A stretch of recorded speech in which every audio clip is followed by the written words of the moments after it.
Welcome friends, welcome to our channel My First View. இன்னைக்கு நம்ம டேஸ்டியான சிக்கன் கீ ரோஸ்ட் பேன்லேயே வச்சு எப்படி பண்ணுறதுன்னு பார்க்கலாங்க. என்னோட ஸ்டைலில் வீடியோவை ஸ்கிப் பண்ணாமல் பார்த்தீங்கன்னா மட்டும்தான் நான் செய்தது போலவே டேஸ்டியான கீ ரோஸ்ட் நீங்களும் செய்து அசத்த முடியும். வாங்க ஃப்ரெண்ட்ஸ், வீடியோக்குள்ளே போகலாம்.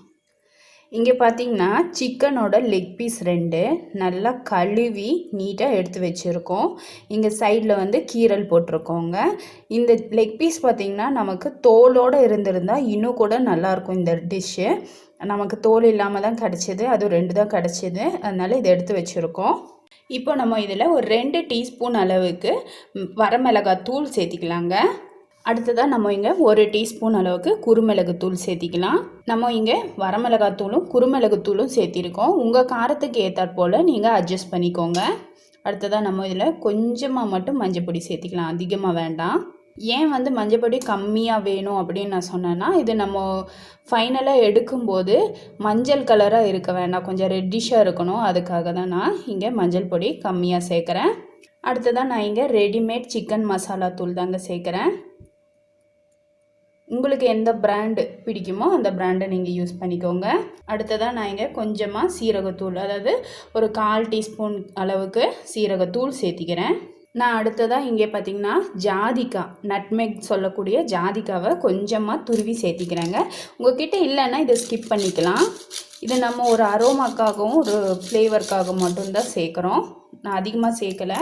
அடுத்ததாக நான் இங்கே 1 டீஸ்பூன் அளவுக்கு இஞ்சி பூண்டு விழுது சேர்த்திக்கிறேங்க.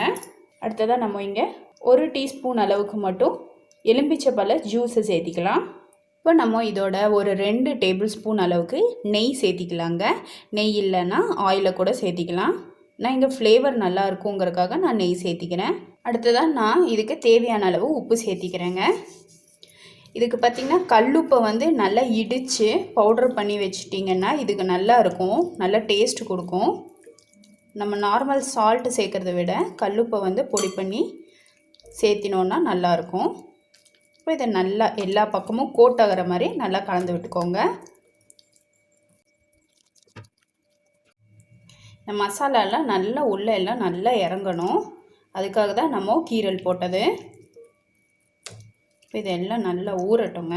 இப்போ இது வந்து குறைஞ்சது ஒரு 10லேருந்து ஒரு 15 நிமிஷம் அப்படியே ஊறட்டும். இதில் நம்ம எலும்பிச்சப்பழம் ஊற்றிருக்கனால என்ன ஆகும்னா, இந்த மீட்டை வந்து நமக்கு டெண்டரைஸ் பண்ணி கொடுக்குங்க, அதாவது அந்த சாஃப்ட் பண்ணி கொடுக்கும், சீக்கிரமாக வேகிறதுக்கு ஹெல்ப் பண்ணும். இப்போ இதை ஒரு 10லேருந்து 15 நிமிஷம் ஊறட்டும். இங்கே பார்த்திங்கன்னா ஒரு 15-20 நிமிஷமாகவே நல்லா ஊறிடுச்சு. இப்போ வந்து நம்ம பேனில் போட்டு ரோஸ்ட் பண்ணி எடுக்கலாங்க. இங்கே நம்ம ஒரு பேன் வச்சுருக்கோம், பேன் சூடாயிடுச்சு. இப்போ இதில் 1 டேபிள் ஸ்பூன் அளவுக்கு எண்ணெய் சேர்த்திக்கலாம். ஆனால் இங்கே நெய் சேர்த்துனா நல்லாயிருக்கும், ஓவராக நெய் சேர்த்துனா கொலஸ்ட்ரால்னு சொல்லி கமெண்ட் பண்ணிவிடுவீங்க. அதனால் நான் இங்கே 1 டேபிள் ஸ்பூன் அளவுக்கு மட்டும் எண்ணெய் சேர்த்திக்கிறேங்க. ஏன்னா நம்ம ஆல்ரெடி சிக்கனை வந்து நெய்யில் தான் புரட்டி வச்சுருக்கோம். இப்போ எண்ணெய் கொஞ்சம் லைட்டாக சூடாகட்டும். இப்போ நம்ம இந்த சிக்கனை தவாவில் வச்சிடலாங்க.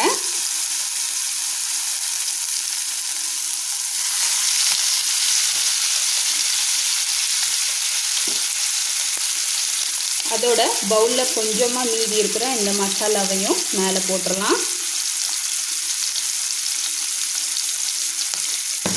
ஃப்ளேமை பார்த்தீங்கன்னா மீடியம் சிம்மில் வச்சுக்கோங்க, ஹை பண்ணிட வேணாம், நல்லாவே சிம்மில் வச்சுக்கோங்க. ஏன்னா பேன் ஹீட்டாக இருக்கும் இல்லைங்களா ஃபஸ்ட்டு எடுத்த உடனே, அதனால் முதல்ல நல்லாவே சிம்மில் வச்சுட்டு கடைசியில் மீடியம் சிம்முக்கு மாற்றிக்கலாம்.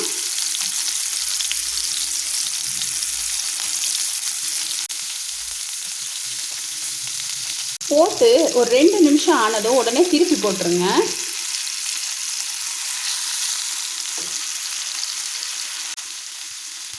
இப்போ நம்ம லிட் போட்டு க்ளோஸ் பண்ணி ஸ்லோ ஃப்ளேம்லேயே வேக வைக்க போகிறோங்க. இப்போ எதுக்காக லிட் போட்டு க்ளோஸ் பண்ணுறோம் அப்படின்னா, சிக்கனுக்குள்ளே இருக்கிறதெல்லாம் நல்லா வேகணும். இப்படி நம்ம மூடி வைக்கும்போது உள்ளெல்லாம் நல்லா வெந்து கொடுக்கும். இல்லாட்டி மேலால் மட்டும் நல்லா ரோஸ்ட் ஆகிட்டு உள்ளே வந்து நல்லா வேகாது, கொஞ்சம் பச்சையாக ராவாக இருக்கிற மாதிரி இருக்கும். இது போல் மூடி வைக்கும்போது உள்ளே நல்லா வெந்து கொடுத்து நல்லா சாஃப்டாக இருக்கும். சுற்றிலும் நல்லா மொறுமொறுன்னு சூப்பராக டேஸ்ட்டாக இருக்குங்க. ஃப்ளேமை மட்டும் ஹை பண்ணிடாதீங்க, மீடியம் ஸ்லோலியே வச்சு குக் பண்ணுங்கள். இது குக் பண்ணுறதுக்கு கொஞ்சம் டைம் பிடிக்க தான் செய்யும், பொறுமை தேவை. இங்கே நம்ம ஸ்லோ ஃப்ளேமில் வச்சு தாங்க வேக வச்சுட்ருக்கோம். இங்கே பார்த்திங்கனாலே தெரியும், நம்ம மூடி வச்சு வேக வச்சனால இந்த எலும்பெல்லாம் பாருங்கள் நல்லா உள்ளே தெரியுது பாருங்கள், நல்லா குக் ஆகிருக்கும் உள்ளே பார்த்திங்கனாலே தெரியும்.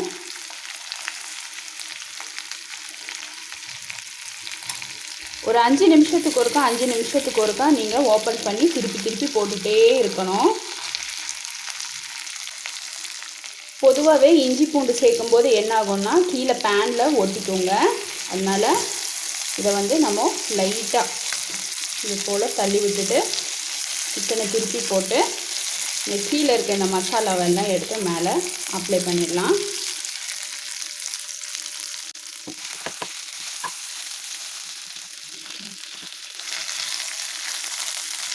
சிக்கனும் பார்த்திங்கன்னா நல்லா சூப்பராக வெந்துடுச்சு. அவ்வளோதாங்க, டேஸ்டியான கீ ரோஸ்ட் சிக்கன் தயாராகிடுச்சு என்னோடய ஸ்டைலில். இது வரைக்கும் வீடியோவை பொறுமையாக பார்த்ததுக்கு ரொம்ப ரொம்ப நன்றி ஃப்ரெண்ட்ஸ். நம்ம இப்போது ஃப்ளேமை ஆஃப் பண்ணிடலாம். தேங்க்யூ.